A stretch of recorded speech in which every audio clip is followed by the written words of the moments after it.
구독하기는 사랑입니다. 네, 안녕하십니까.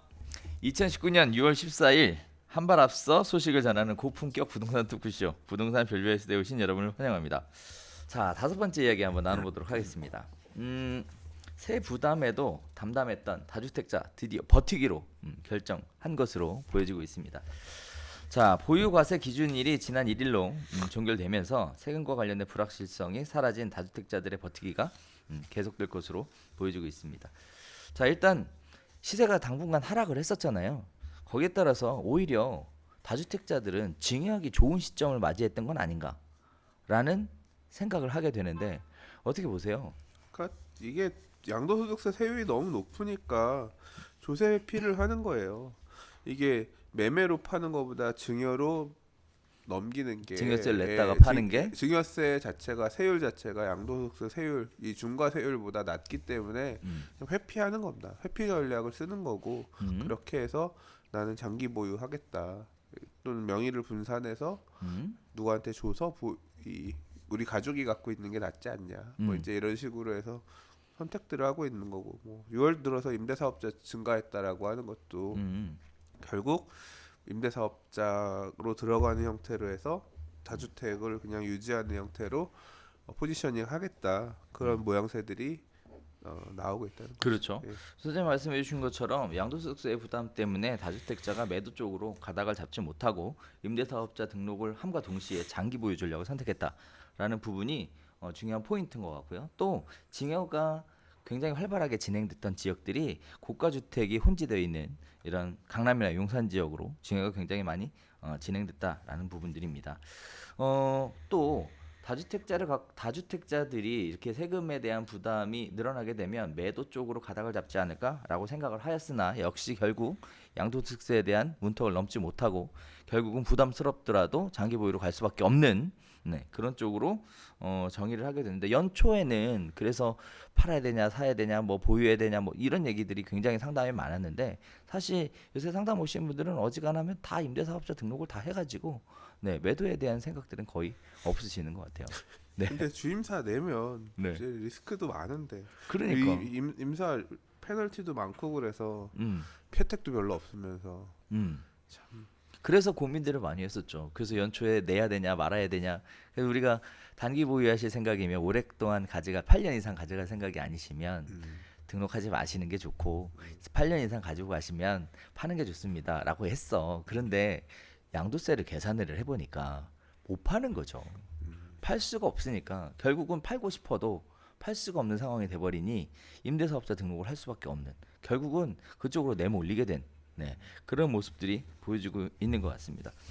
자, 그래서 결국 양도세 부담으로 인해서 증여세를 납부하고 결국 이렇게 분산 정책을 사용하고 동시에 장기 보유 전략을 선택을 했으니까 시장에 이런 매물들이 적어도 7, 8년간 나오지 않을 것으로 결국 공급은 줄어드는 것으로 이렇게 보여주고 있는데 굉장히 좀 걱정이 되고 있는 상황이에요. 왜냐하면 부동산 매매 가격이 하락을 하려면 어쨌든 매물 자체가 시장에 쏟아져 나와줘야 되는데 나올 매물들이 지금 다 씨가 말라가고 있는 상황이라 오히려 반등을 할 수 있는 불씨를 제공하는 거 아닌가라는 우려 섞인 목소리들이 있고요. 저도 그 부분이 걱정되긴 하는데 수장님은 생각하시기에 이런 부분들이 시장에 영향을 미칠 거라고 보시는지? 그냥 저는 이런 언론들의 이런 얘기 자체가 뭐 말씀하신 그런 부분들을 사람들의 심리를 자극하겠죠. 물건들이 이렇게 안 나오나 보다. 똑똑한 사람들이 이렇게 가나 보다. 알려주고 있는 것 같기도 하고. 근데 저는 임대사업자 안 냈거든요. 안 낼 거거든요. 네. 모르겠습니다. 안 낼 거고 어떻게 영향을 끼칠까. 네. 최종적인 판단은 8년 뒤에 나오는 것으로. 그러니까 이게 이 임대사업자에 대한 페널티도 되게 무서워서 근데 페널티라는 게 등록해놓고 그 규칙을 어겼을 때 그때 혜택이 페널티가 다 사라져요.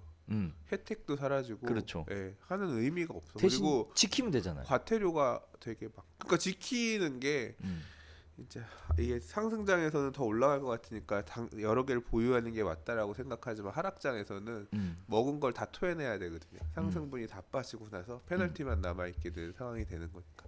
뭐 하긴 먹은 게 없으니까 혜택이 없어도 상관없을래나? 과태료 정도만 더 부담하면 되려나? 또 한편으로는 네. 오랫동안 갖고 있다가 오른 다음에 팔아도 되는 거잖아요. 떨어질 때는 안 팔고. 네. 네.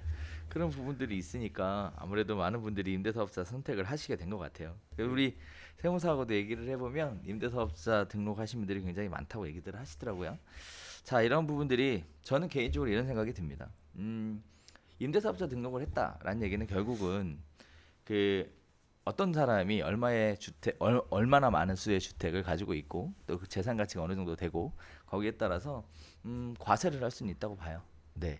그래서 많이 가지고 계신 분들이니까 세금을 좀 내셔야 되겠죠. 과거에는 다들 신고들 안 하고 하셨던 부분들이 많잖아요. 그런데 이제 임대사업자 등록을 해서 두 가지 큰 효과가 있다고 보는데 하나는 투명하게 과세에 대한 기준이 만들어질 수 있다라는 거. 그거 하나고요. 그다음에 두 번째는 임대료 상한에 대해서 제한을 받기 때문에 어떻게 보면 임대차 시장 자체는 임대사업자 등록한 사람의 숫자가 많아서 그런 매물들이 많아서 임대 시장은 좀 더 안정적으로 운영될 수 있다라는 부분이 굉장히 관심 있게 지켜보고 있는 부분입니다. 네.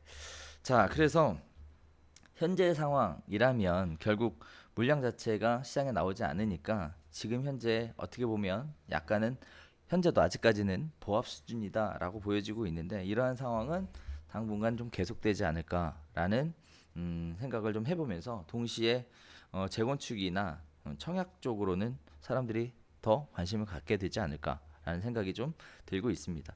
좀 지켜봐야 될 부분인 것 같습니다. 자, 이거 관련해서 하실 말씀 없으시죠? 뭐 이게 네. 이런 흐름 자체가 어제 오늘의 얘기가 아니고 이미 벌써 파리 부동산 대책 이후에 계속 이어져 왔던 흐름이잖아요. 그렇죠. 자꾸 그냥 기사에서 언급해 주는 내용 자체가 그 흐름이 여전히 유지되고 있다 정도를 알려주는 거라서 크게 뭔가 이 바뀔 만한 어떤 중요한 이슈가 없어요. 이 사람들의 생각이 바뀔 만한 그런 게 오히려 증여 안 하고 매매로 돌아섰다라는 게 나오면 의미가 있는 거지. 그런 어떤 큰 트리거가 있기 전까지는 뭐 계속 이 상황일 것 같아요. 네. 저는 이제 소장님 말씀하시니까 한 말씀만 더 이렇게 다리를 얹어 보면 부동산 가격이 추가적으로 하락하는 부분의 가능성이 좀 떨어지고 있다라고 보거든요. 그렇게 되면 현재 시점이 소장님처럼 임대사업자 등록을 안 한 사람의 경우에는 현재 시점이 증여에 가장 좋은 시점 아닌가라는 생각도 들어요. 그래서 요즘 오면 그런 식의 얘기를 살짝 증여하라고 해드리거든요. 해요. 오히려 증여하시는 게 더 말고 좋지 않냐라는 말씀도 드려요. 중개업소들 먹고 살 게 없네. 팔아야 수수료가 나는데 증여하라고 안내해주고 수수료는 안 받잖아. 그렇죠. 뭐 어쨌든 고객들이 잘 돼야지 다음에 또 찾아오시는 거니까. 근데 증여하면 네. 또 못 팔잖아. 못 팔죠. 예. 네. 이월과세 뭐 이런 것 때문에 또 5년 동안 적어도 5년 이상 묵히네. 그렇죠. 네. 그래도 중개업 뭐 단기간 하고 말 거 아니니까. 네. 네. 자, 장기적인 관점으로 그렇게 안내해드리고 있는데 아무튼 현명한 선택들 하시는 게 좋을 것 같고 그래서 증여에 대한 부분을 좀 더 긍정적이고 적극적으로 알아보셔도 괜찮을 것 같습니다. 건강이 재산입니다. 네. 건강하십시오. 건강 잘 챙기시고 더 쌩쌩한 모습으로 다음 주에 다시 인사드리고 하겠습니다. 감사합니다.